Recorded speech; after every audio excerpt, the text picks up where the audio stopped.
Мәида сүресі. Рахман әрі аса рахымды Алланың атымен бастаймын. Уа иман келтіргендер, Алламен немесе адамдармен жасаған келісімдеріңнің шарттарын толық орындаңдар. Өздеріңе харам екендігі айтылған немесе айтылатындардан өзге, яғни түйе, сиыр, қой, ешкі сынды жануарлардың еті адал етілді. Бұған қоса, ихрамға кіргендеріңде сендерге аң аулау адал емес, алайда басқа біреудің аулағанын жесеңдер болады. Шүбәсіз, Алла қалауына қарай үкім шығарады. Уа иман келтіргендер, Алланың қасиетті еткен жұма және айт намаздары, құрбандық, азан, жамағатпен оқылатын намаз, қажылық, һәм оның рәсімдері сынды исламның рәміздеріне айналған нышандарын, соғысуға тыйым салынған қасиетті айларды, қажылық маусымында қағбаға тарту етілген құрбандықтарды, һәм ен салынып, белгі тағылған құрбандық малдарды, сондай-ақ Раббыларыңның шексіз шарапаты мен разылығына бөленуді қалап, Байтул Харамға, яғни қағбаға бет алған қажыларды қорлаушы болмаңдар. Ихрамнан һәм қасиетті аймақтан шыққаннан кейін, қаласаңдар, саятшылық құрыңдар. Кезінде харам мешітін зиярат етулеріңе кедергі жасап, жолдарыңды бөгеген қауымға деген өшпенділіктерің, яғни қасиетті мекенде һәм қасиетті айда оларға қастық жасап, күнәға батуларыңа сеп болмасын. Өздеріңді Аллаға жақындататын иман, садақа, намаз, сабыр сақтау сынды ізгі істерде, сондай-ақ тақуа болу мәселесінде бір-біріңе жәрдемдесіңдер. Ал күнәлі істерде һәм дұшпандық жасап, шектен шығуда біріңе-бірің болыспаңдар. Аллаға тиісінше тағзым етіңдер. Оған қарсы келуден барынша сақтаныңдар. Шүбәсіз, Алланың жазасы тым қатты. Сендерге арам өлген мал, қан, доңыз еті және Алладан басқаның атынан сойылған малдың еті харам етілді. Сондай-ақ, жаны шықпай жатып, шариғатқа сай бауыздап үлгергендеріңді қоспағанда, буынып, соққы жеп, биіктен құлап, сүзіліп немесе жыртқыш аңға таланып өлген малдың еті һәм пұттардың алдында сойылған және жебемен яки басқа нәрсемен бал ашып, немесе құмар ойындарын ойнап тапқан малдың еті мен басқа да азық түліктері харам етілді. Міне, осыларды жеу Аллаға бағынбауды білдіреді. Бүгінгі таңда кәпірлер діндеріңнен күдерін үзді, яғни исламның тамыр жайып, күшеюіне бөгесін бола алмайтындығына көздері анық жетті. Ендеше олардан қорықпаңдар. Менен қорқып, менен ғана именіңдер. Міне, бүгін діндеріңді кемеліне жеткіздім. Сендерге деген нығметімді тамамдадым. Және сендер үшін дін ретінде исламды таңдадым. Кімде-кім күнәға әуестігінен емес, қатты ашыққаннан, яғни харам етілген нәрселерді жеуге мәжбүр болса, шүбәсіз, Алла ғафур, өте кешірімді, рахим, әсіресе мүмін құлдарына ерекше мейірімді. Олар сенен азық түліктерінен ненің адал екенін сұрайды. Оларға былай деп айт: сендерге таза, әрі денсаулыққа зиянсыз азық атаулының бәрі адал етілді. Алланың өздеріңе үйреткені бойынша аң аулауға баулыған жануарларыңның өздеріңе ұстап әкелгендерін жеңдер. Оларды аңға салғандарыңда бисмилля деп Алланың атын атаңдар. Алладан қорқыңдар. Яғни Аллаға тиісінше тағзым етіңдер. Оған қарсы келіп, асы болудан барынша сақтаныңдар. Шүбәсіз, Алла жауапқа өте жылдам тартушы. Бүгін сендерге таза, әрі денсаулыққа зиянсыз нәрселер адал етілді. Сондай-ақ сендерге кітап иелерінің таза, әрі денсаулыққа зиянсыз тағамдары мен Алладан өзгенің атын атамай сойған малдары да адал. Сендердің адаластарың да оларға адал. Сонымен қатар, нәпсі құмарлыққа бой алдырмай, ар тазалығын сақтайтын, әрі ешкіммен ашына жай болмайтын ерлер ретінде тиісті мәһрлерін беріп некелесетін болсаңдар, арлы да адал мүмін әйелдер һәм өздеріңнен бұрын Алладан иләһи кітап алғандардың арасындағы арлы да адал әйелдер сендерге адал, кім-де-кім иманы жоққа шығып, яғни исламның үкімдерін теріске шығарып, күпірлік қылса, істеген бүкіл істері зая кетеді. Және ақиретте де зиян шегушілердің қатарында болады. Уа мүміндер, намазға тұрар алдында беттеріңді жуыңдар, қолдарыңды шынтаққа дейін, яғни шынтақты қоса жуыңдар, бастарыңа мәсіх тартыңдар, және аяқтарыңды тобыққа дейін, яғни тобықты қоса жуыңдар. Егер бой дәреттерің бұзылса, бастан аяқ жуынып, бой дәрет алыңдар. Ал егер науқас, немесе жолаушы болсаңдар, яки үлкен дәретке отырып келгеннен кейін, не әйелмен қосылғаннан кейін, жуынатын су таба алмасаңдар, таза топыраққа таяммум соғып, яғни алақандарыңды таза топыраққа соғып, беттеріңді және қолдарыңды шынтаққа дейін сипаңдар. Алла сендерге ауыртпалық артқысы келмейді.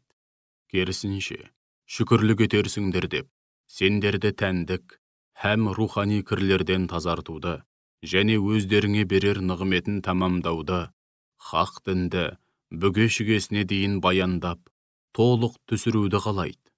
Алланың өздеріңе нәсіп еткен нығметін және естідік һәм мойын сұндық, әміріңе құлдық дегендеріңде өздеріңнен алған уәдені һәм сол арқылы мойындарыңа артқан міндеттерін естеріңе алыңдар.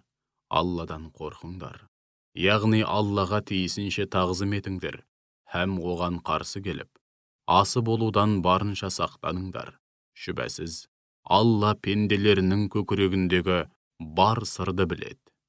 Уа, иман келтіргендер, Алла үшін қолдарыңнан келгенше турашыл, куәлікке жүргенде қарағылды қақ жарған әділ болыңдар.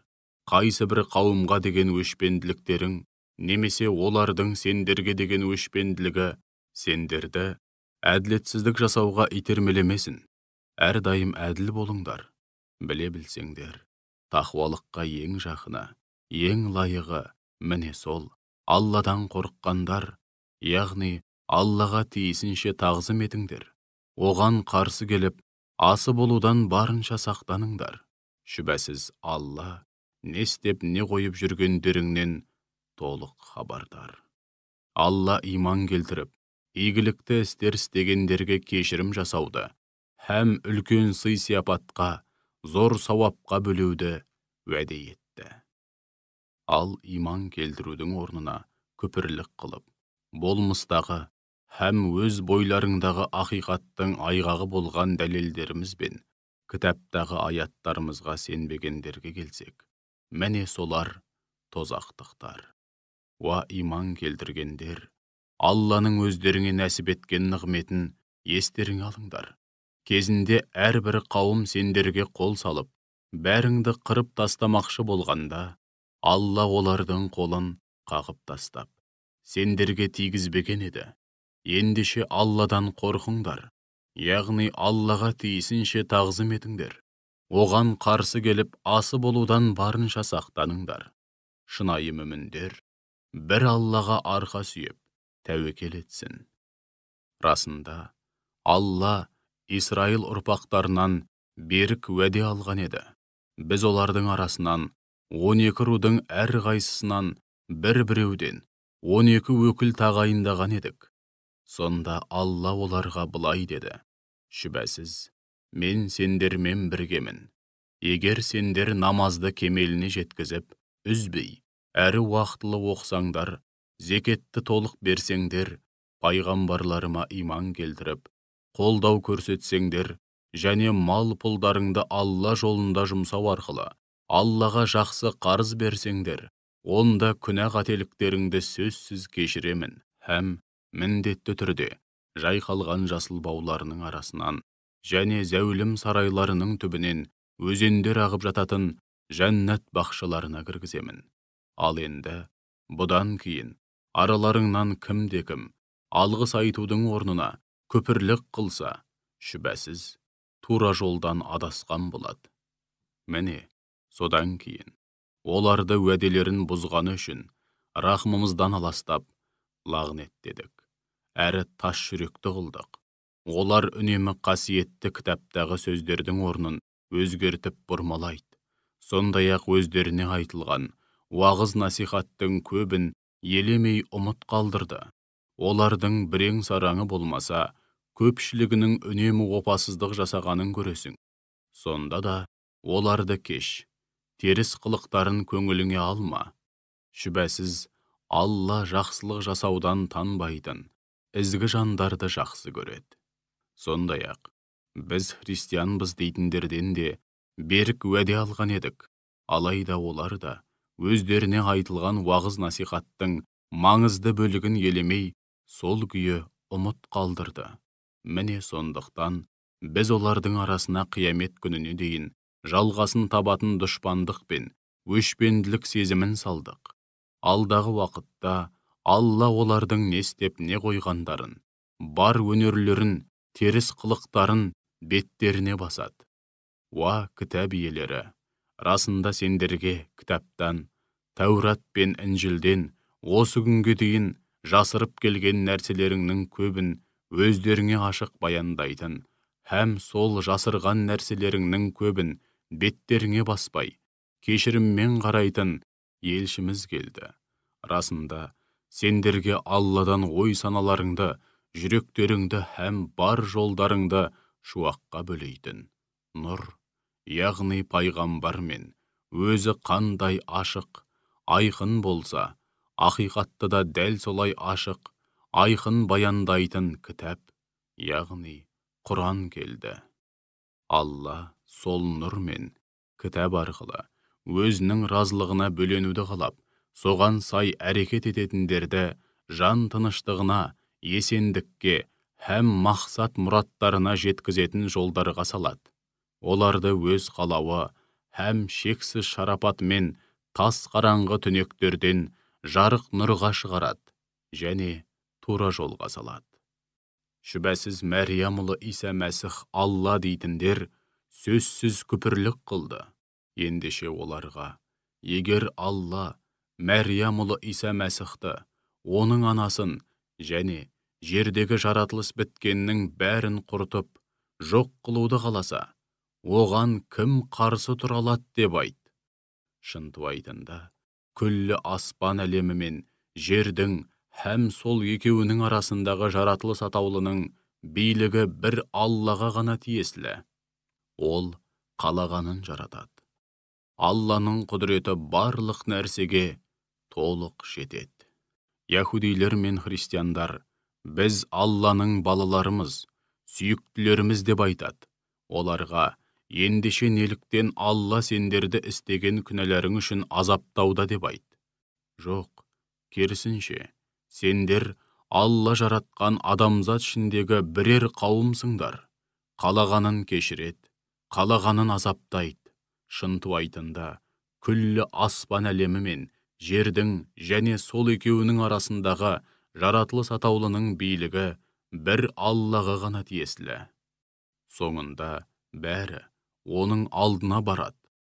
Уа кітап иелері, пайғамбарлардың арасы үзіліп, біразға дейін пайғамбар келмей, хақ дін ұмыт бола бастаған шақта, яғни кейін бізге сүйіншілеуші де, ескертуші де келмеді деп айтпауларың үшін, сендерге бар ақиқатты ашық баяндайтын елшіміз Мұхаммед келді. Алланың құдіреті барлық нәрсеге толық жетеді. Бір кездері Мұса өз қауымына, уа халқым, Алланың өздеріңе нәсіп еткен нығметін естеріңе алыңдар. Ол араларыңнан пайғамбарлар шығарды. Сендерді кезінде Мысырда билік тізгінін ұстаған басшы, әмірші әрі азат қылды. Сондай-ақ, кезінде жер әлемде ешбір қауымға бермеген бір қатар нығметті сендерге нәсіп етті. Уа халқым, Алланың маңдайларыңа жазған мына қасиетті мекенге, яғни Құдусқа қорықпай кіріңдер, сырт айналып, жондарыңды беріп қашпаңдар, әйтпесе зиянға ұшырайсыңдар деп айтты. Сонда олар былай деп жауап берді: Әй Мұса, ол жерде адуынды, қатыгез қауым бар. Олар өз бетімен шықпайынша, біз ол жерге аяқ баспаймыз. Егер олар өз бетімен шықса, біз ол жерге міндетті түрде кіреміз деді. Сол кезде Алланың жазасынан қорқатын һәм Алла өздеріне кәміл иман мен шынайылық нәсіп еткен екі кісі суырылып шығып, қаланың қақпасына шабуыл жасап, сол арадан кіріңдер. Егер қақпадан ішіне енетін болсаңдар, сөзсіз жеңесіңдер. Егер шынымен мүмін болсаңдар, бір Аллаға тәуекел етіңдер деді. Ал қалғандары болса: Әй Мұса, әлгі озбыр қауым тұрғанда, біз ол жерге еш уақытта аяқ баспаймыз. Жоқ, ол жерге қайткен күнде де кіреміз десең, онда өзің және Раббың екеуің барыңдар да, олармен өздерің соғысыңдар. Ал біз осы арада отыра тұрамыз деп айтқандарынан қайтпай, қырсығып отырып алды. Сол сәтте Мұса: Уа Раббым, менің сөзім тек өзіме және бауырыма ғана өтеді. Ендеше біз бен мына жүгенсіз кеткен күнәһар қауым арасында өзің билік айтқайсың деп жалбарынды. Алла: Ендеше сол қасиетті өлке бұдан былай оларға 40 жыл бойы харам болады. Өздеріне жақсы болса, мына иен далада қайда барарын білмей қаңғырып жүрсін. Сен ендігі жерде жүгенсіз кеткен күнәһар, яғни асы қауым үшін қам жемей-ақ қой деп кесімді үкім айтты. Оларға адамның екі ұлының басынан өткен ғибратты оқиғаны айтып бер. Олардың әр қайсысы бірер құрбан шалған еді. Сонда біреуінің, яғни Абылдың құрбандығы қабыл болып, енді біреуінікі, яғни Қабылдікі қабыл болмады. Сол кезде құрбандығы қабыл болмаған Қабыл бауырына: Сені өлтіремін деді. Ол болса, расында Алла өзіне тиісінше тағзым ететін һәм қарсы келмейтін тақуа құлдарынан ғана қабыл алады. Егер мені өлтіру үшін маған қол жұмсасаң, сені өлтіру үшін мен саған қол жұмсамаймын. Шүбәсіз, мен әлемдердің Раббысы Алладан қорқамын. Сені өлтіріп күнәға батып, өз күнәма қоса, сенің де күнәларыңды арқалағым келмейді. Ендеше, жақсылап ойлан бауырым. Мені өлтіретін болсаң, барлық күнә сенің мойныңа артылады да, тозақтықтардың қатарына қосыласың. Өйткені, өзгеге һәм өзіне қиянат жасаушылардың жазасы сол деді. Қабылдың нәпсісі оны азғырып, бауырын өлтіруге итермеледі. Ақырында бауырын өлтіріп тынды. Сөйтіп, өз күнәларына қоса, өзгенің де күнәсін арқылап, оңбай зиянға ұшырағандардың қатарына қосылды. Сол кезде Алла оған бауырының денесін қалай жерлеуді көрсету үшін бір қарға жіберді. Әлгі қарға жерді тұмсығымен қазып, ол жерге бір нәрсені көмгенін көргенде, ол өз-өзіне: Қара бассын мені, осы қарға құрлы болмағаным ба, бауырымның денесін қалай жасыруды біле алмағанымды қарашы деп аһ ұрып, опық жегендердің қатарына қосылды. Міне сондықтан да Исраил ұрпақтарына мына үкімді жаздық: кімде-кім кісі өлтірмеген немесе жер бетінде бүлік шығарып, бұзақылық жасамаған бейгүнә жанды нақақтан нақақ өлтірсе, бүкіл адамзатты өлтіргендей болады. Сондай-ақ, кім біреуді өлімнен құтқарып қалса, бүкіл адамзатты өлімнен құтқарғандай болады. Оларға елшілеріміз осындай үкімдермен һәм өздерінің пайғамбар екендіктерін көрсететін айқын дәлелдермен, мұғжизалармен келген еді. Алайда, содан кейін де олардың басым көпшілігі жер бетінде бүлік шығарып, бұзақылық жасауда шектен шығуда. Расында, Аллаға һәм пайғамбарына қарсы соғыс ашқан және қарақшылықпен айналысып, лаңкестік әрекеттерге барып, жер бетінде бүлік шығарып, бұзақылық жасағандарға берілетін жаза, өлім жазасына бұйыру немесе тірідей, яки өзгелерге сабақ болсын деп, өлі күйінде асу, я болмаса, қол аяқтарын шалыс, яғни оң қолы мен сол аяғын шабу, не жер түбіне айдау. Бұл олардың дүниеде көретін қорлығы, ал ақиретте олар үшін жан төзгісіз азап бар. Тек қолдарыңа түспей тұрып, істеген күнәларына өкініп, тәубеге келгендердің жөні бөлек. Біліп қойыңдар. Алла ғафур, өте кешірімді, рахим, тәубеге келіп, өзіне бет бұрған құлдарына ерекше мейірімді. Уа иман келтіргендер, Аллаға тиісінше тағзым етіңдер, һәм оған қарсы келуден барынша сақтаныңдар, оған жақындай түсудің жолын, себебін іздеңдер, һәм оның жолында аянбай күресіңдер. Сонда екі дүниеде де мақсат мұраттарыңа жетесіңдер. Расында, дүниенің бар байлығы мен ондағы шексіз мүмкіндіктер һәм соның тағы бір есесі күпірлік қылғандардың қолында болса, сөйтіп олар қиямет күнінің азабынан құтылу үшін соның бәрін төлем ретінде берсе де қабыл болмайды. Олар үшін жан төзгісіз азап бар. Олар тозақтан шығуды қалайды, бірақ ол жерден әсте шықпайды. Олар үшін тозақта бітпейтін азап бар. Мейлі ер, мейлі әйел болсын, ұрлық жасағандарға келсек, өз қолымен істеген қылмыстары үшін Алла тарапынан белгіленген һәм өзге адамдарға сабақ болатын жаза ретінде қолдарын шабыңдар. Шүбәсіз, Алла азиз, бәрінен үстем, ұлы һәм хаким. Әрісі мен әрбір үкімінде талай хикмет болған, асқан даналық иесі.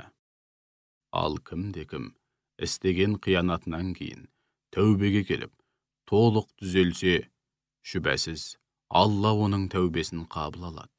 Өйткені Алла ғафур, құлдары қанша жерден ауыр күнәға батса да, тәубелеріне келген жағдайда өте кешірімді, рахим. Әсіресе тәубеге келіп, өзіне бет бұрған мүмін құлдарына ерекше мейірімді. Шүбәсіз, күллі аспан әлеміндегі һәм жердегі бар билік пен барлық нәрсенің бір Аллаға тиесілі екенін білмеймісің? Алла қалағанын азаптайды, қалағанына кеңшілік жасайды. Алланың құдіреті барлық нәрсеге толық жетеді. Уа, ардақты елші! Құр ауызбен иман келтірдік дегенмен, жүрегі иман келтірмеген екі жүзділер мен яһудейлерден күпірлікте өзара жарысқандар көңіліңе қаяу түсірмесін. Олар сендер жайлы өсек аяң, жала һәм арандатуға бағытталған жалған сөзге құлақ түреді. Алдыңа мүлдем келмеген қауымның айтқанына құлақ түреді. Әрі солар үшін тыңдайды. Сондай-ақ олар сөзді, яғни Алланың сөзін бұрмалайды. Араларынан өзіңнен пәтуа сұрайтындарға, егер сендерге мынадай пәтуа берілсе, қабыл алыңдар. Ал ондай пәтуа берілмесе, одан аулақ болыңдар дейді. Алла, әлдекімді бет пердесі ашылсын деп, сынауды қаласа, сөйтіп, ол сынақтан сүрінсе, ондай жағдайда, сен ол үшін Алланың алдында еш нәрсе істей алмайсың. Күпірлікте бір-бірімен жарысып, әбден азғындағаны үшін Алла олардың жүрегін күпірлік пен күнәдан арылтуды қаламады. Олар сондай бейбақтар, сол себепті олар үшін дүниеде қорлық, ал ақиретте тым ауыр азап бар. Олар жалған сөз тыңдауға құмар, харам нәрсені жеуге әуес. Егер алдыңа дауласып келсе, қаласаң, араларында билік айт, қаласаң олардан сырт айнал. Сырт айналсаң, олар саған титтей де зиян тигізе алмайды. Ал олардың арасында билік айтсаң, әділ үкім шығар. Шүбәсіз, Алла әділетті жандарды жақсы көреді. Алланың үкімдерін қамтыған Тәурат қолдарында тұрса да, араларындағы дау-дамайды шешу үшін қалайша сенің билігіңе жүгінеді. Һәм содан кейін, неліктен сенің үкіміңе разы болмай, сырт айналып кетеді. Шынтуайтында олар шынайы мүмін емес.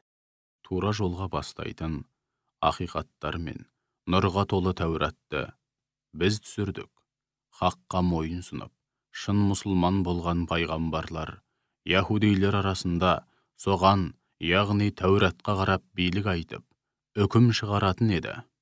Сондай-ақ, олардың арасындағы өздерін Алланың һәм адамдарды тәрбиелеп, түзету жолына арнаған раббанилер мен дін ғұламалары да Алланың кітабын бұрмаланудан қорғау міндетін мойындарына алғандықтан, соған қарап үкім шығаратын еді.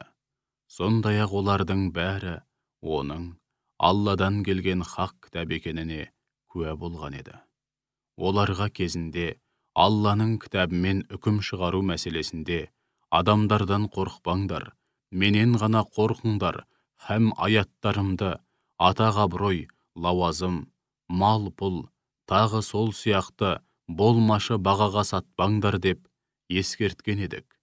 Кімде-кім Алланың түсіргенімен үкім шығармаса, міне солар нағыз кәпірлер.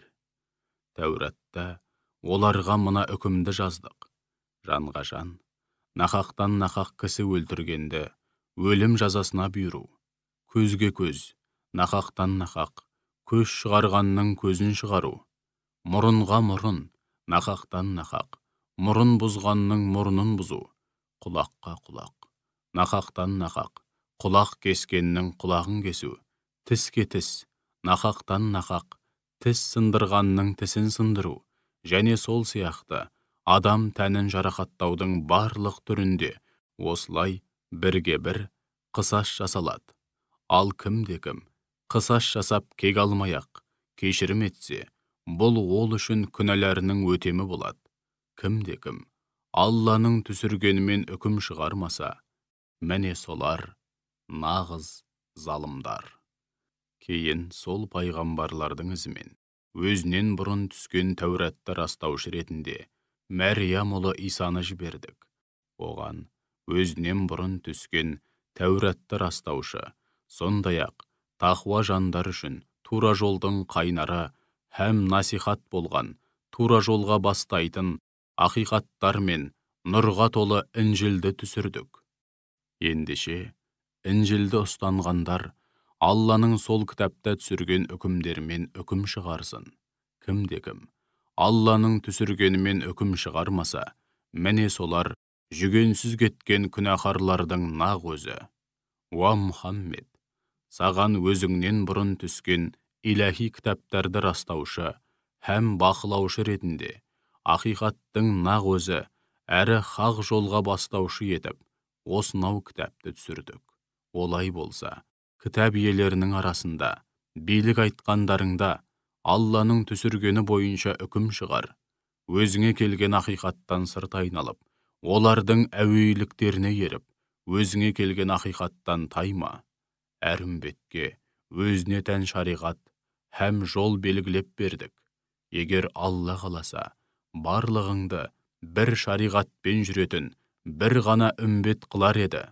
Алайда ол әрбіріңді өзіне берген кітап арқылы сынау үшін осылайша әр алуан үмбет етіп жаратты.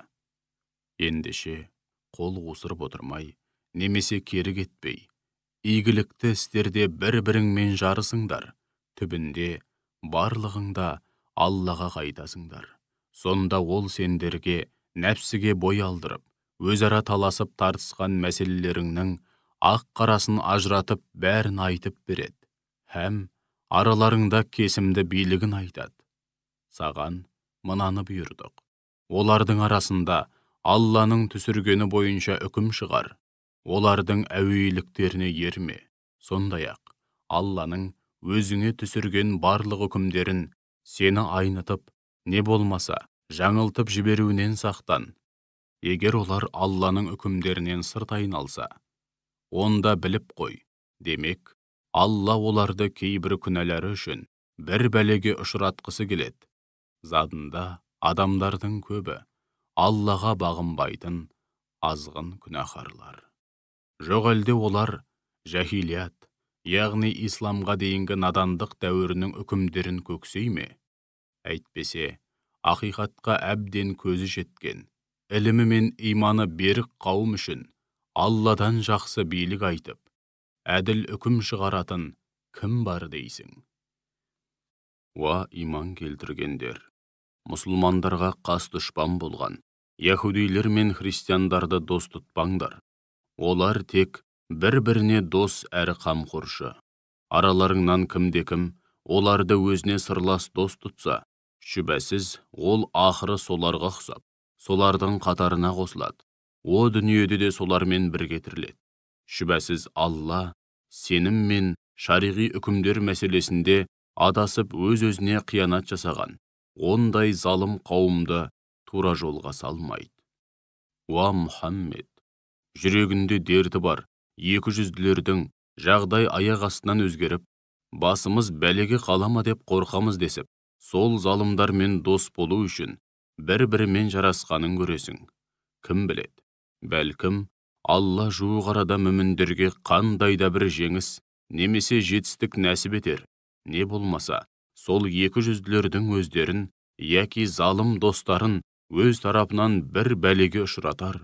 Сонда олар іштеріне бүккен 200-ліктер үшін аһ ұрып, қатты өкінеді. Сол кезде иман келтіргендер таң қалып, уа мүміндер, біз сендермен біргеміз деп жанын салып, Алланың атымен ант су ішкендер осылар емес педі деседі. Алайда, нәтижеде олардың бүкіл істері зая кетті. Сөйтіп олар жаппай зиянға ұшырады.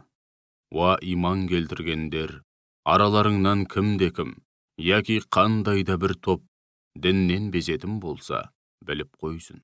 Күндердің күнінде Алла олардың орнына басқа қауым әкеледі. Алла олар да Алланы жан тәнімен жақсы көретін болады. Олар мүміндерге өте кішіпейіл, кәпірлерге келгенде намысын жібермейтін өктем болады. Сондай-ақ олар Алла жолында аянбай, тынбай күрес жүргізеді, әрі өздерін жазғыратындардың жазғыруынан қорықпайтын болады. Міне бұл Алланың қалаған құлына ғана нәсіп ететін шексіз шарапаты. Алла уасиғ, кеңшілігі мол, кең Құдай, алим, құлдарының қайсты қандай ниетпен істегенін жақсы білетін шексіз ілім иесі. Уа мүміндер, сендердің жанашыр достарың бір Алла, содан кейін оның елшісі, және Алланың алдында барынша кішірейіп, мойын сұнған күйде, намаздарын кемеліне жеткізіп, үзбей, әрі уақытлы оқитын, және зекетті толық беретін мүміндер. Кімде-кім Алланы, пайғамбарын және иман келтіргендерді өзіне жақын дос тұтса, шүбәсіз Алланың жағында болғандардың мерейі қайткен күнде де үстем болады. Уа иман келтіргендер, сендерден бұрын иләһи кітап алғандардың арасынан діндеріңді мазаққа һәм ойын күлкіге айналдырғандар мен өзге де уахи, иләһи кітап және хақ дінді қабылдамайтын кәпірлерді жақын дос тұтпаңдар. Шынымен мүмін болсаңдар, Алладан қорқыңдар. Яғни, Алланың пәрменіне қарсы келуден барынша сақтаныңдар. Азан айтып намазға шақырғандарыңда, олар мұны мазаққа һәм ойын күлкіге айналдырады. Түрлеріне қарамай сөйтеді. Өйткені олар ақылға салып ойланбайтын, ақиқатты түсінбейтін сана сезімі төмен қауым. Оларға, уа кітап иелері, шамасы сендер бізді Аллаға, өзімізге түскен кітапқа һәм өзімізден бұрын түскен Тәурат, Інжіл сынды иләһи кітаптарға иман келтіретін болғандықтан жақтырмайсыңдар. Ал өздеріңе келсек, басым көпшілігің тура жолдан тайған азғынсыңдар деп айт. Оларға, сендерді Алланың алдында ең жаман жазаға лайық болғандардың жай күйінен хабардар етейін бе? Олар Алланың қарғысына қалып, рахмынан мүлдем аласталған һәм қаһарына ұшырағандар. Алла олардың бір бөлігін маймылға, енді бір бөлігін доңызға айналдырып, тағы біреулерін тағутқа, шайтанға, жалған құдайларға, ел жұртты Алланың ақ жолынан тайдырушы зұлым күштерге құлдық ұратын бейшаралар етіп қойған. Міне солардың дүниеде де, ақиретте де алатын орны тым жаман. Олар түзу жолдан мүлдем тайғандар. Солармен мінездес, әрі ниеттес келетін екі жүзділер қастарыңа келгенде иман келтірдік дейді. Шынында, олар қастарыңа іштей кәпір болып келіп, іштей кәпір болып қайтады. Алла олардың іштеріне бүккен күпірліктерін жақсы біледі. Кітап иелерінің арасындағы ондай кәпірлердің басым көпшілігінің күнә істеуде, қастық жасауда, һәм харам нәрселерді жеуде бір-бірімен жарысқанын көресің. Олардың істеп жүрген бұл істері қандай жаман десеңші. Ең болмаса араларындағы елді тура жолға шақыратын діндарлары мен ғұламалары оларды ауыр күнәға батыратын сөздер айтудан және харам нәрселерді жеуден тыйса игі еді. Бірақ қайдан? Шынында, олардың өздерінің істеп жүрген істері де оңып тұрған жоқ. Яһудилер Алланың қолы байлаулы, яғни қолы тар деп айтты. Осы сөздер үшін олардың өз қолдары байланып, тар болып қалсын, һәм оларды қарғыс атсын. Жоқ, әсте олай емес. Алланың екі қолы да ашық. Ортаймайтын қазынасынан қалағанынша жұмсайды. Расында саған Раббыңнан түскен аяттар мен нығметтер олардың басым көпшілігінің азғындығы мен көпірлігін арттыра түседі. Сонымен қатар, біз олардың арасына қиямет қайымға дейін жалғасын табатын дұшпандық пен өшпенділік салдық. Олар пайғамбар мен мүміндерге қарсы соғыс отын тұтатқан сайын, Алла оны сөндіріп тастайды. Алайда олар бір сәтке де тыным таппай, жер бетінде бүлік шығарып, бұзақылық жасаумен болады. Алла лаңшыл, бұзақыларды жақсы көрмейді. Егер кітап иелері тиісінше иман келтіріп, Аллаға тиісінше тағзым еткен һәм оған қарсы келуден сақтанғанда ғой, әлі де болса, солай істесе ғой, онда шүбәсіз істеген күнәләрін түгелдей кешіп, өздерін нығметке толы жұмақ бақшаларына кіргізер еді. Егер олар Тәурат пен Інжілді және Раббыларынан түскен өзге иләһи кітаптарды, соның ішінде ақырғы кітап Құранды лайықты түрде ұстанып, үкімдерін бұлжытпай орындағанда, онда шүбәсіз көктен жауатын һәм жерден шығатын қисапсыз нығмет пен құт берекеге кенеліп, төбелерінен де, аяқтарының астынан да молынан жеп ішетін еді. Дегенмен олардың арасында да діннің негізгі өлшемдерінен ауытқымай, дін сенім мәселесінде әсірелік немесе селсоқтық танытпай, орташа жолды ұстанатын ізгі де, ынсапты үмбет те жоқ емес. Алайда олардың басым көпшілігінің істеп жүрген істері қандай жаман десеңші. Уа, ардақты елші! Раббыңнан өзіңе түскенді үмбетіңе бұлжытпай жеткіз. Егер мұны істемесең, елшілік, пайғамбарлық міндетіңді тиісінше атқармағаның, Алла сені қаскөй адамдардан сақтайды. Шынында Алла кәпір қауымды мақсат мұратына жеткізбейді. Оларға, уа кітап иелері, Тәурат пен Інжілге һәм Раббыларыңнан түскен өзге де иләһи кітаптар мен қасиетті парақтарға, соның ішінде маған түскен ақырғы кітап Құранға лайықты түрде иман келтіріп, үкімдерін бұлжытпай орындамайынша, Алланың алдында ешқандай қадір қасиеттерің болмайтыны сияқты, дін тұрғысынан да сүйенетін ешбір негіздерің болмайды. Дегенмен, уа Мұхаммед, Раббыңнан өзіңе түскен осынау құран мен нығметтер олардың көбінің азғындығы мен күпірлігін одан сайын арттыра түсуде. Алайда сен ондай кәпір қауымға бұла мұңайма. Аллаға мен мұсылманмын деп, Аллаға және Құранға иман келтірдік дейтіндер болсын. Яһудилер, сәбилер және христиандар немесе басқалар болсын. Мейлі, белгілі бір атауға немесе мен пәленмін, түгенмін деп құр ауызбен айтуда емес. Мәселе мынада. Кім, шынайы түрде Аллаға және ақирет күніне иман келтірсе, мәні де сол иман негізінде түзу, дұрыс және өздерін әрі қоғамды түзетуге бағытталған игі істер істесе, онда олар үшін, әсіресе ақиретте, ешқандай да қорқыныш жоқ. Сондай-ақ олар еш жабықпайды. Расында біз Исраил ұрпақтарынан иман келтіріп, игілікті істер істегендеріне қатысты берік уәде алып, оларға талай пайғамбар жіберген едік. Алайда оларға көңілдеріне жақпайтын үкімдермен пайғамбар келген сайын, кейбірін өтірікшіге балап, енді бірін нақақтан нақақ өлтірумен болды. Солай істеу арқылы, олар өз басына күн тумайды, ешқандай бәле келмейді деп ойлады. Сондықтан, ақиқатты көрмейтін көрсоқыр, әрі насихатты, һәм ескертулерді естімейтін таскерең болды. Кейін Алла оларға тәубе етуді нәсіп етіп, тәубелерін қабыл алды. Алайда содан кейінде олардың басым көпшілігі қайтадан бәз баяғы қалпына түсіп, көрсоқыр әрі таскереңге айналды. Алла олардың не істеп, не қойып жүргенін анық көруде. Расында Алла Мәрия ұлы Иса Мәсіх дейтіндер шүбәсіз күпірлік қылды. Ал Мәсіхтің өзі былай деген еді: «Уа Исраил ұрпақтары, менің де, сендердің де Раббыларың болған бір Аллаға құлшылық етіңдер. Кім Аллаға өзгені серік етіп қосса, шүбәсіз Алла оған жұмақты мүлдем харам қылды.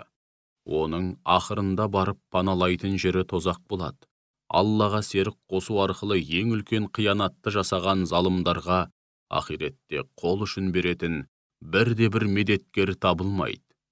Сондай-ақ, расында Алла үш құдайдың бірі деп айтатындар да күпірлік қылды. Шынтуайтында бір құдайдан басқа құдай жоқ.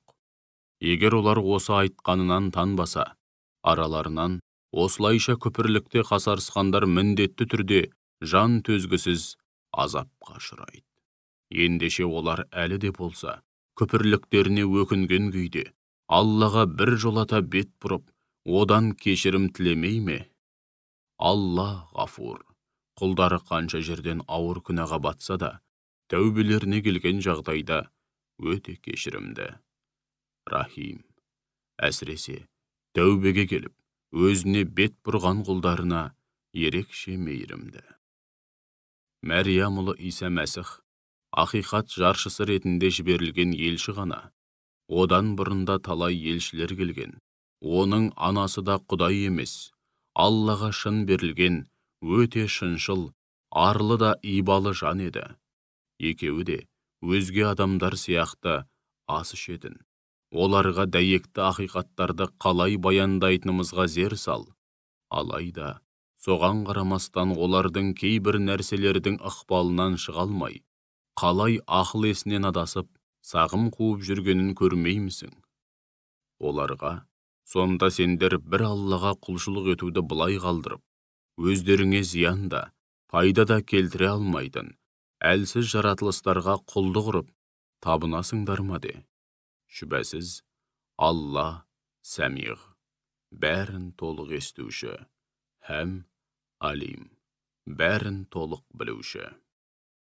Оларға, уа кітап иелері, діндеріңде ақиқаттың шеңберінен асып, жөн жосықсыз шектен шығушы болмаңдар.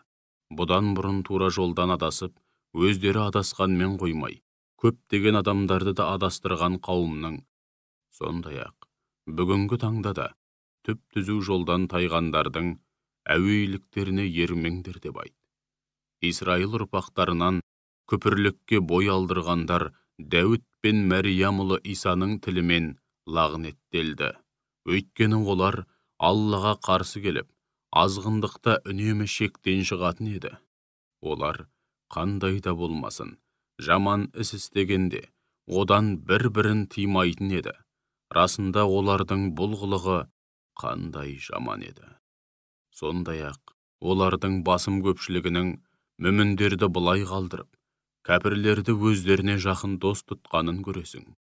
Олардың өздері үшін, яғни о дүниедегі мәңгілік өмірлері үшін, өз қолымен істеп, ақиретке жөнелткен істері және өздерін Алланың қаһарына ұшырататын бұл қылықтары қандай жаман еді.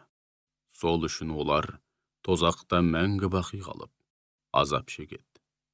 Егер олар Аллаға, ақырғы пайғамбарға және оған түсірілгенге, яғни Құранға, шынымен иман келтірсе, кәпірлерді дос тұтпас еді.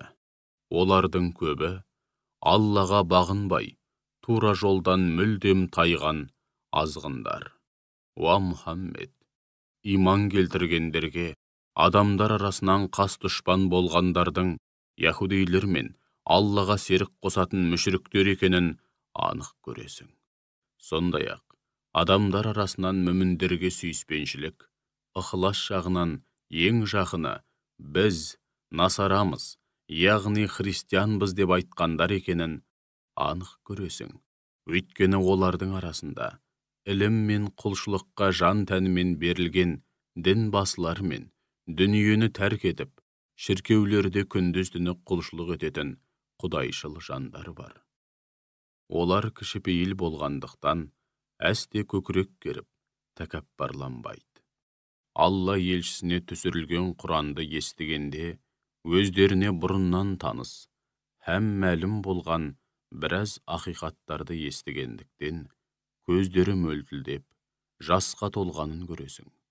Сонда олар: уа Раббымыз, түсірген мына кітабыңа, һәм жіберген елшіңе шек шүбәсіз иман келтірдік. Бізді де ақиқатқа, Құранға және ақырғы пайғамбарға куә болушылардың қатарына жаза көр деп жалбарынады. Сондай-ақ, Раббымыздың бізді ізгі қауыммен бірге жұмаққа кіргізуін аңсап, үміт етіп жүргенімізде, Аллаға һәм өзімізге келген ақиқатқа иман келтірмей бізге не көрініпті деп айтады. Осылай айтқан үшін Алла оларға жайқалған жасыл бауларының астынан және зәулім сарайларының түбінен өзендер ағып жататын һәм ішінде мәңгі бақи бақытты ғұмыр кешетін жұмақ бақшаларын сыйға тартты. Міне, ниеті де, ісі де түзу болған ізгі жандардың алатын сыйы осындай. Ал күпірлік қылып, аяттарымызды жалған деп сенбегендерге келсек, олар тозақтықтар. Уа иман келтіргендер, Алланың сендер үшін адал еткен таза әрі денсаулыққа зиянсыз нығметтерін өздеріңе харам қылмаңдар, һәм оларды ысырап қылу арқылы шектен шықпаңдар. Шүбәсіз, Алла шектен шығушыларды жақсы көрмейді. Алланың сендерге ризық етіп берген нығметтерінен халал һәм таза болған күйінде ішіп жеңдер. Өздерің иман келтірген Аллаға қарсы келуден барынша сақтаныңдар. Алла тағала сендерді аңдамай ішкен, яғни саналы түрде айтылмаған, құр ауыздан шыққан анттарың үшін жауапқа тартпайды. Алайда саналы түрде өздеріңді қандай да бір нәрсені орындауға міндеттеп, ішкен анттарың үшін, өздеріңді қандай да бір нәрсені орындауға міндеттеп ішкен анттарың үшін жауапқа тартады. Міне осындай антты бұзсаңдар, оның өтеуі өз бала-шағаларыңа беретін ас-ауқаттың орташа мөлшерінде 10 міскінді тамақтандыру немесе 10 пақырды киіндіру, я болмаса бір құлды азат ету. Бұған шамасы жетпеген кісі 3 күн ораза ұстасын. Міне саналы түрде ішкен анттарыңның бұзылған жағдайдағы өтеуі осы. Ендеше, болмашы нәрсе үшін ант етпеңдер, ал ант еткен жағдайда анттарыңды бұзбаңдар. Алла өзіне әбден борышты екендеріңді сезіне отырып, сөз һәм іс жүзінде шүкіршілік білдірерсіңдер деп, аяттарын сендерге осылайша ашық баяндайды. Уа иман келтіргендер! Арақ шарап сынды адамды мас қылып ақылынан адастыратын нәрселер, құмар һәм өзге де ұтыс ойындары, табыну үшін орнатылған пұттар, және жебелермен яки құмалақ картасында басқа да нәрселермен бал ашу, шайтанға ғана тән лас істер. Ендеше екі дүниеде де мақсат мұраттарыңа жету үшін бұлардан аулақ болыңдар. Шүбәсіз, шайтан арақ шарап сынды адамды мас қылып ақылынан адастыратын нәрселер һәм құмар ойындар арқылы араларыңа дұшпандық пен өшпенділік отын жағуды, сендерді Алланы еске алудан һәм намаздан қақпайлауды, яғни тыюды ғана көксейді. Ендеше бұлардан тыйылдыңдар ғой, солай емес пе? Бұлардан түбегейлі бас тартыңдар. Сөйтіп, Аллаға мойынсұныңдар. Алла елшісіне мойынсұныңдар, және оларға қарсы келіп, асы болудан барынша сақтаныңдар. Егер бағынудан бас тартып, сырт айналатын болсаңдар, онда біліп қойыңдар. Елшіміздің міндеті хақ дінді бүге-шүгесіне дейін ашық түрде жеткізу ғана. Иман келтіріп, игілікті істер істейтіндер, пенделікпен істеген күнәлері үшін қорқып, иманда табандылық танытып, игілікті істер істеуді жалғастырса, содан кейін тақуалықта табандылық танытып, иманы күшейе түссе, һәм содан кейін тақуалыққа терең бойлап, бүкіл істерін Алланы көріп тұрғандай риясыз істейтін болса, бұрынырақта талғамай ішіп жеген харам нәрселері үшін күнә арқаламайды. Алла міне осындай игілікті істер атқаратын ізгі жандарды жақсы көреді. Алла өзін көрмесе де, сондай-ақ оңаша қалған кезде, өзінен шынымен именетін құлдарын анықтау үшін, ихрамға кірген кездеріңде, қолдарың немесе найзаларың, яғни қаруларың еркін жететін жерден аң шығарып сендерді сынап бағады. Кім-кім соған қарамастан аң аулап шектен шығатын болса, ол үшін жан төзгісіз азап бар. Уа иман келтіргендер! Қажылық немесе ұмра жасау ниетімен ихрамға кіргендеріңде аңдарды өлтіруші болмаңдар. Араларыңнан кім-кім ихрамға кіргеннен кейін қандай да бір аңды қасақана өлтірсе, істеген күнәсінің сазайын тарту үшін оған жаза беріледі. Жазасы өлтірген аңына пара-пар келетін, қағбаға тарту ретінде жеткізілетін құрбандық мал болады. Бұған қатысты араларыңнан екі әділ кісі үкім шығарады. Егер лайықты құрбандық мал табылмаса, соның өтемі ретінде өлген аңның құнына тең ас-ауқат пен пақыр міскіндерді тамақтандыру немесе сол аңның құнына қанша пақырды тамақтандыру мүмкін болса, сонша күн ораза ұстау керек. Бұған қатысты бұрынырақта істеген күнәларыңды Алла бір жолата кешті. Алайда кім-кім бұл күнәні қайта істесе, Алла оның тиісті сазайын береді. Алла азиз, ұлы, бәрінен үстем, һәм кімнің болса да сазайын беруге толық құдіретті. Уа ихрамға кіргендер! Теңізден балық аулау һәм одан алынатын қорек түрлері сендерге де жолаушыларға да ризық, азық болсын деп адал етілді. Ал құрлықта аң аулау ихрамнан шықпайынша сендерге харам қылынды. Ендеше түбінде бірін қалмай алдына жиналатын Аллаға қарсы келіп, асы болудан, сөйтіп азапқа душар болудан барынша сақтаныңдар. Алла қасиетті үйі Қағбаны адамдар үшін дін мен дүние тіршілігінің тірегі, әрі олардың қауіпсіздігі, танысып табысуы һәм өзара жәрдемдесу үшін маңызды себеп қылды. Сондай-ақ қажылық парызы өтілетін қасиетті айларды, құрбандық малын, әсіресе мойнына белгі тағылған бағалы құрбандық малдарын да адамдар үшін дін мен дүние тіршілігінің тірегі қылды. Міне бұл Алланың күллі аспан әлеміндегінің һәм жердегінің бәрін білетін, сондай-ақ расында Алланың барлық нәрсені толық білетінін біліп жүрулерің үшін, сондай-ақ Алланың жазасының тым қатты екенін, әрі Алланың ғафур, өте кешірімді, һәм рахим, Әсіресе мүмін құлдарына ерекше мейірімді екенін біліп қойыңдар. Алла елшісінің міндеті хақ дінді толық жеткізу ғана. Алла сендердің ашық айтқан сөздерің мен жария істейтін істеріңді де, жасырын істейтін істерің мен ішке бүккен ниет пиғылдарыңды да білет. Уа Мұхаммед, лас әрі арам болғанның көптігі көңіліңе ұнаса да, лас пен таза, арам мен адал тең бола ма? Уа ақыл иелері, ендеше іс-әрекет әрі дүние мәселесінде аз көп демей, әркез таза һәм адал болғанды таңдаңдар. Лас әрі арам болғаннан аулақ жүріңдер.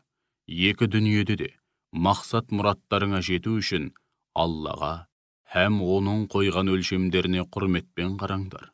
Оған қарсы келуден барынша сақтаныңдар деп айт. Уа иман келтіргендер, Алла елшісіне лайықты түрде құрмет көрсетіңдер. Өздеріңе бұйырғандарын толық орындап, тыйған нәрселерінен бойларыңды аулақ салып, соны қанағат тұтыңдар. Ашық айтылған жағдайда көңілдеріңе жақпай қалатын, әсіресе діни міндеттерді қиындатып жіберетін мәселелерді қазбалап сұрай бермеңдер. Егер ондай мәселелерді ашық айтылған жағдайда көңілдеріңе жақпай қалатын, әсіресе діни міндеттеріңді қиындатып жіберетін мәселелерді қазбалап сұрай бермеңдер. Егер ондай мәселелерді Құран аяттары бірте-бірте түсіріліп, өздеріңе оқылып жатқанда сұрап білгілерің келсе, сендерге ашық айтылатын нәрселер өз орнымен онсыз да баяндалуда. Негізінен өздерің кезінде сұраған, немесе алдағы уақытта сұрайтын біраз нәрселер бар. Алла оларды сендерге міндеттемейді. Алла ғафур, өте кешірімді, халим, күнәға батқан құлдарын бірден жазаламай, тәубе етуіне мұрсат беретін өте сабырлы, кеңшілік жасаушы. Сендерден бұрын келген бір қауым өздеріне келген пайғамбардан әлгіндей мәселелерді қазбалап сұрай беретін еді. Алайда кейін сұраған мәселелері өздеріне ашық баяндалғанда бәрі бір иман келтірмеді, әрі өздеріне бұйырылғандарды тиісінше орындамай, ақыры кәпір болып шыға келді. Алла дінде бахира, сәйба, уәсила, немесе хам деген нәрселерді бұйырған емес. Алайда кәпірлер осы жалған сенімдерін жаратқанның бұйрығы деп Аллаға қып-қызыл жала жабуда. Олардың басым көпшілігі ақылға салып ойланбайды. Жахилят дәуірінде арабтар пұттарға арнайы атаған құрбандық малдарын жоғарыдағы аятта айтылғандай, әрқайсысына жеке-жеке ат қойып, айдар тағып бірнеше топқа бөлетін болған. Мысалы, 5 рет төлдеген және соңғы төлі ұрғашы болған інгенді бахира деп атап, құлағын кесіп, ен салып, сүтін саумай, пұттарға атаған. Ал кейбір малдарды пұттарға атаған соң байламай, мініске де қолданбай, бос қоя беретін. Сүтін ғана сауып, оны да өздері ішпей, қонағына беретін болған. Мұндай малдарды сәйба деп атаған. Сондай-ақ, төлдегенде бірі еркек, бірі ұрғашы егіз тапқан қой, немесе інгенді уәсила деп атап, егіздің еркегін пұттарға арнап, құрбандыққа шалатын болған. Інгендерін 10 рет қашырған бураны хам деп атап, оны да пұттарға арнап құрбандыққа шалу үшін мініске қолданбай, бос қоя беретін болған. Сол кәпірлерге: қане келіңдер, Алла түсірген Құранға және Алла елшісіне жүгініңдер, солардың айтқанын орындаңдар делінсе, олар ата-бабаларымыздан дін, сенім, әдет ғұрып тұрғысынан не көрсек, сол бізге жеткілікті дейді. Сонда ата-бабалары еш нәрсені білмейтін, тура жолға түспеген болса да, олар солардың жолын қуама? Уа мүміндер, алдымен өздеріңе қарап, өздерің түзіліңдер. Өздерің тура жолда болсаңдар, адасқандар сендерге кесірін тигізе алмайды. Түбінде барлығың Аллаға қайтасыңдар. Сонда ол, дүниеде не істеп не қойғандарыңды түгелдей жіпке тізіп, өздеріңе айтып береді, һәм бәріңді жауапқа тартады. Уа иман келтіргендер, қайсы біріңнің өлетіні белгілі болғанда, яғни соңғы өсиет айтатын кезде, араларыңнан өздерің әділ, шыншыл деп білетін екі кісіні куәға тартыңдар. Яки сапар шегіп, жер бетін шарлап жүргендеріңде Бастарыңа өлім қаупі төнген, әрі сол сәтте қастарыңда мүмін бауырларың болмаған жағдайда өсиеттеріңе кітап иелерінен 2 кісі куә етіңдер. Егер ол екеуінен күмәндансаңдар, намаздан кейін екеуін алып қалып, тіпті туған туысымыздың пайдасына нұқсан келетін болса да, ішкен ант суымызды арзан бағаға, яғни дүниеге айырбастамаймыз. Алланың мойнымыздағы аманаты болған куәлігін жасырмаймыз. Әйтпесе, шүбәсіз, ауыр күнәға батқандардың бірі боламыз деп, Алланың атымен ант су ішкізіңдер. Егер кейіннен ол екеуінің өтірік айтып, үлкен күнәға батқаны анықталса, ол екеуінде ақысы кеткен марқұмның ең жақын мұрагерлерінен 2 кісі, бұлардың орнына куәлік етіп, біздің куәлігіміз бұл екеуінің куәлігінен әлде қайда тура, дұрыс. Біз осы куәлігімізбен ешкімнің ақысын жеп, ала жібін аттамаймыз. Әйтпесе, шүбәсіз, залымдардың қатарына қосыламыз деп, Алланың атымен ант су ішеді. Бұл әдіс, куәгерлердің туралықтан таймай, әділ куәлік етуіне немесе ант су ішкеннен кейін, басқа куәгерлердің де ант су ішуімен өтірігі шығып, масқара болудан қорқып, лайықты түрде куәлік етуіне өз ықпалын тигізетін ең қолайлы жол. Ендеше, иләхи үкімдер мен қағидаларға бағынбау арқылы Аллаға қарсы келуден сақтаныңдар, һәм Алланың үкіміне құлақ асып, мойын сұныңдар. Алла өзіне бағынбайтын азғын қауымды тура жолға салмайды, діттеген мақсат мұратына жеткізбейді. Алла күндердің күнінде пайғамбарларды жинап алып, үмбеттеріңді иманға шақырғандарыңда олардан қандай жауап алдыңдар деп сұрайды. Сонда пайғамбарлар олардың ішкі ниетін, имандағы шынайылығын біз білмейміз. Шүбәсіз, ғайыпты, құлдарыңның көкірегіндегі бар сырды ең жақсы білуші бір өзің ғанасың деп жауап береді. Сол күні Алла былай деп айтады: «Уа Мәриям ұлы Иса, өзіңе және анаңа нәсіп еткен нығметімді есің ал. Мен сені қасиетті рухпен қолдаған едім. Сен бесікте жатқаныңда да, ересек шағыңда да адамдармен тілдесетін едің. Саған жазуды, хикметті, Тәуратты һәм Інжілді үйреттім. Сондай-ақ, батпақтан құстың бейнесіне ұқсас мүсін жасап, менің қалауыммен ішіне жан үрлейтін едің. Сөйтіп, ол менің қалауыммен бірден тірі құсқа айналатын. Менің қалауыммен тумысынан соқырды және алапесті құлан таза айықтыратын, һәм менің қалауыммен өлілерді тірілтіп, қабірлерінен шығаратын едің. Сондай-ақ, кезінде сені Исраил ұрпақтарының қастандығынан аман алып қалдым. Оларға анық дәлелдер келтіріп, мұғжизалар көрсеткеніңде, араларындағы кәпірлер бұл дәу де болса нағыз сиқыр деп айтқан еді. Сол кезде хауарилерге, маған һәм елшіме иман келтіріңдер деп аян бердім. Сонда олар: «Уа Раббымыз, біз иман келтірдік. Шүбәсіз, біздің бір өзіңе мойын сұнған мұсылман екенімізге өзің куә бол» деді. Бір кездері сол хауарилер: «Уа Мәриям ұлы Иса, Раббың бізге көктен тағамға толы дастархан түсіре ала ма?» деген еді. Сонда Иса оларға: «Егер мүмін екендерің рас болса, Аллаға тиісінше тағзым етіңдер, оның құдіретіне шәк келтіруден сақтаныңдар» деді. Олар: «Біз бар болғаны, сол берекелі дастарханнан дәм татуды, сол арқылы иманымыздың күшейіп, жүрегіміздің орнығуын һәм бізге айтқандарыңның рас екеніне көз жеткізуді, әрі осынау маңызды оқиғаның куәгерлері болуды қалаймыз» деді. Сонда Мәриям ұлы Иса: «Уа Раббымыз, бізге көктен дастархан түсіре көр. Осы күн һәм біз үшін, һәм бізден кейінгілер үшін мейрам, әрі өзіңнен келген айқын белгі, ғаламат мұғжиза болсын.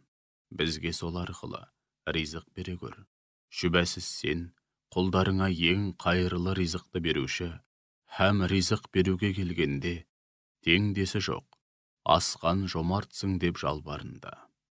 Сол кезде Алла: мен оны сендерге сөзсіз түсіремін, көктен дастархан түсіру мен үшін бұйым емес. Алайда содан кейін араларыңнан кімде-кім күпірлік қылса, шүбәсіз мен оны ғаламда жан баласына көрсетпейтін алапат азаппен азаптаймын деді. Сондай-ақ Алла пайғамбарларын дәргейіне жинап, олардан: үмбеттерің сендерге не деп жауап берді деп сұрайтын күні, уа Мәриям ұлы Иса, адамдарға Алладан бөлек мені және анамды да қос құдай тұтыңдар деп айтқан сен бе едің деп сұрайды. Сонда Иса: уа Раббым, сен мінсізсің, өзіңе серік болуынан һәм кемшілік атаулыдан адасың. Айтуға хақым болмаған сөзді айтатындай маған не көрініпті? Егер солай айтқан болсам, сен оны сөзсіз білер едің. Сен менің ішімдегінің бәрін білесің. Ал мен сендегіні, бір өзіңе ғана мәлім болған нәрселерді маған үйретпегендеріңді білмеймін. Шүбәсіз ғайыпты, құлдарыңның ішіндегі бар сырды бір өзің ғана білесің. Оларға маған бұйырғандарыңды ғана айттым. Әрдайым менің һәм өздеріңнің Раббыларың болған Аллаға құлшылық етіңдер деп айтумен болдым. Араларында жүргенімде олардың жай күйіне, жүріс-тұрысына өзім куә болдым. Ал өзің жанымды алған сәттен бастап оларға өзің бақылаушы болдың. Шүбәсіз сен барлық нәрсеге куәсің. Егер оларды азаптаймын десең, шүбәсіз олар сенің құлдарың. Ал егер оларды кешірсең, сен ұлысың, бәрінен үстемсің, һәм әрісің мен әрбір үкіміңде талай хикмет болған, асқан даналық иесісің деп жауап береді. Сонда Алла былай дейді: бұл күн турашылардың шын сөзі, өздерінің пайдасына жарайтын ұлы күн. Олар үшін жайқалған жасыл бауларының астынан және зәулім сарайларының түбінен өзендер ағып жататын жәннат бақшалары бар. Олар сонда мәңгі бақи қалып, бақытты ғұмыр кешеді. Алла оларға разы. Олар да Аллаға дән риза. Ең үлкен жетістік, ең зор табыс міне осы. Күллі аспан әлемінің, жердің һәм екеуінің ішіндегі барлық нәрсенің бар билігі мен иелігі бір Аллаға тиесілі. Оның құдіреті барлық нәрсеге толық жетеді.